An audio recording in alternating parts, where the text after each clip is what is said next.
masih lagi mampu untuk kita sama-sama melaungkan kesyukuran dan keyakinan kepada Allah Subhanahu wa taala. Terus istiqamah di atas tikar-tikar solat kita. Terus bersama-sama memakmurkan musalla kita, masjid kita dan seumpamanya.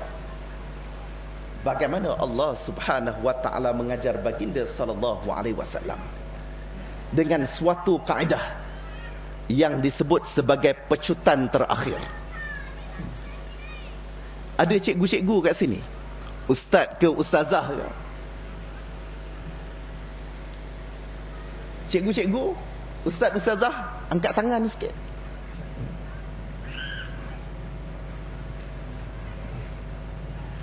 Malu tak mengaku cikgu? Ada suatu syair Arab yang masyhur. Apa syair ni sebut? Kadal muallimu ayyakuna rasula. Kerja cikgu ni, kerja ustaz ke ustazah ke, baik muslim baik muslimah, merupakan suatu kerja yang mulia sehingga diberikan perumpamaan bagaimana guru-guru ni diumpamakan dekat-dekat dengan tugas dan peranan para rasul. Para rasul yang bagaimana? Guru-guru inilah yang akan melentur dan mendidik anak-anak, yang sepatutnya bila tanya siapa cikgu, semua cikgu belaka.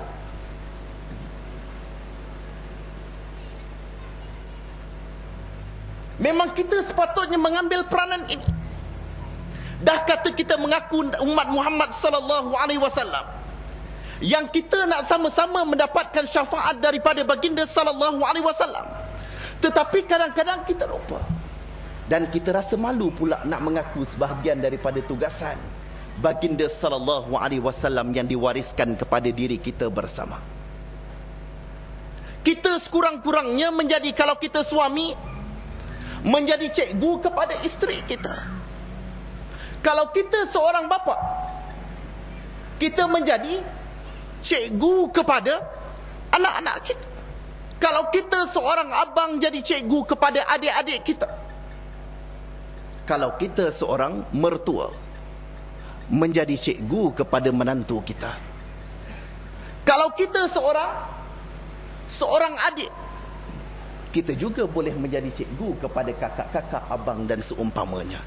Sehingga mana muslimin dan muslimat, bila mana kita tidak melihat peranan mendidik, peranan untuk mentarbiah, peranan untuk membentuk anak-anak ini, peranan untuk membentuk mereka yang di bawah tanggungjawab kita, menyebabkan kita serahkan urusan didik anak ke nursery, urusan didik anak hantar sekolah rendah Islam, bagus dah. Urusan didik anak masuk sekolah tahfiz, cukup dah. Sehingga zuriat kita sendiri kurang melihat peranan kita di dalam membentuk disiplin mereka, di dalam menurunkan.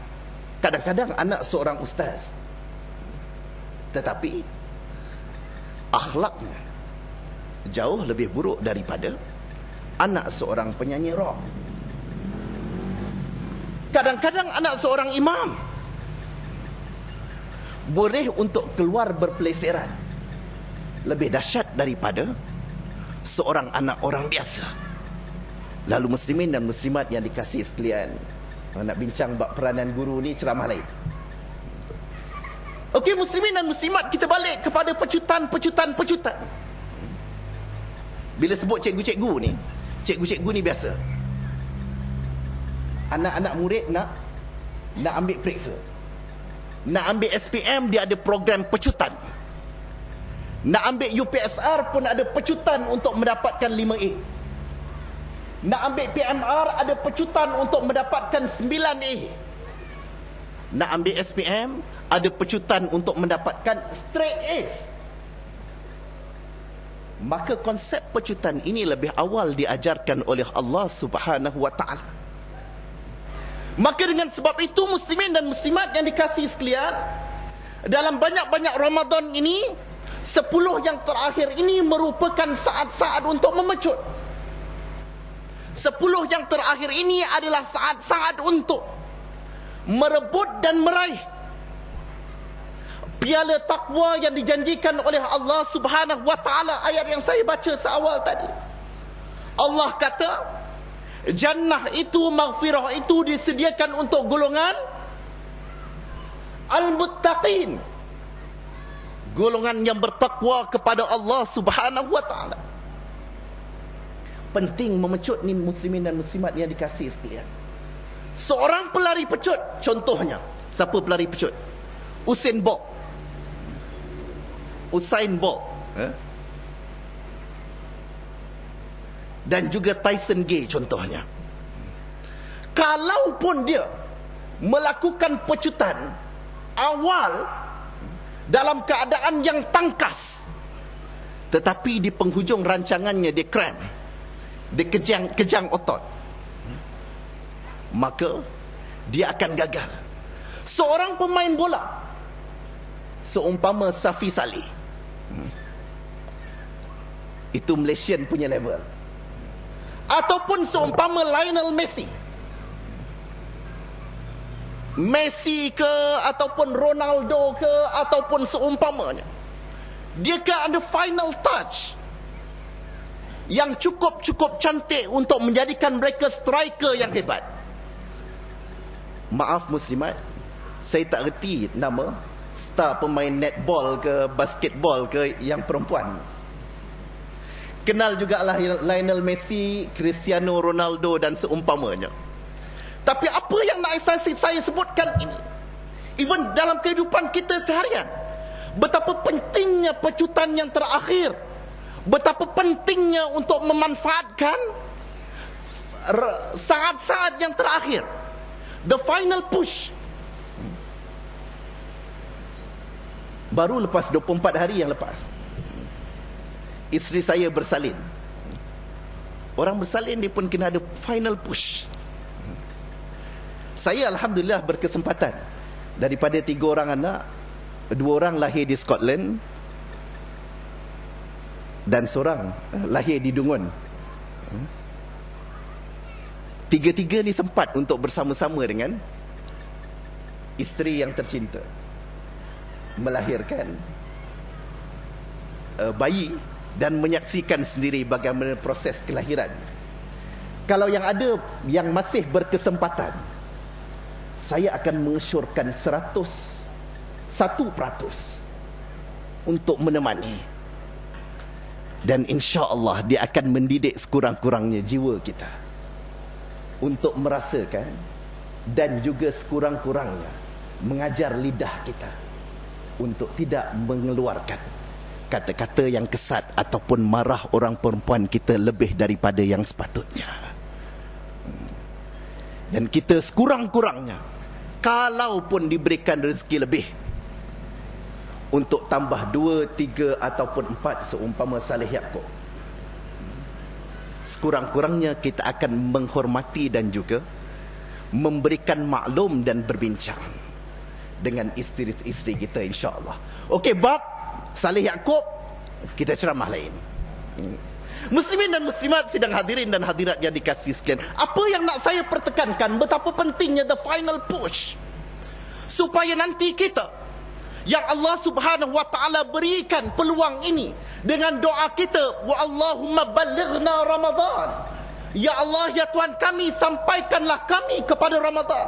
Allah dah bagi kita sampai, tapi bukan sedikit di kalangan mereka yang hidup pada saat Ramadan, yang telah melalui 1 Ramadan, 2 Ramadan, 3 Ramadan, 10 Ramadan, sampai kepada 20 Ramadan, 21 Ramadan, 22 Ramadan, 23 Ramadan. Tetapi final pushnya menyaksikan ia tersungkur di pusat-pusat membeli belah. Bukan sedikit di kalangan umat manusia yang Allah berikan peluang di dalam Ramadan, tetapi final pushnya ia berada di lebuh raya, terlibat dalam kemalangan wal'ayazubillah. Final pushnya bukan sedikit yang sekadar bersukaria dan berfoya-foya dengan ada bazar Ramadan, pesta Ramadan, festival Ramadan.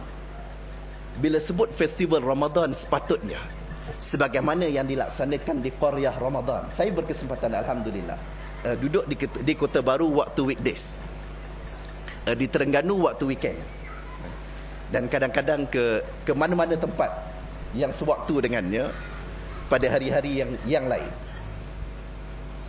Di Qaryah Ramadan, festival Ramadannya adalah dengan bersama-sama memakmurkan majlis yang seumpama ini, kemudian dihidupkan dengan majlis khatam 100 kali.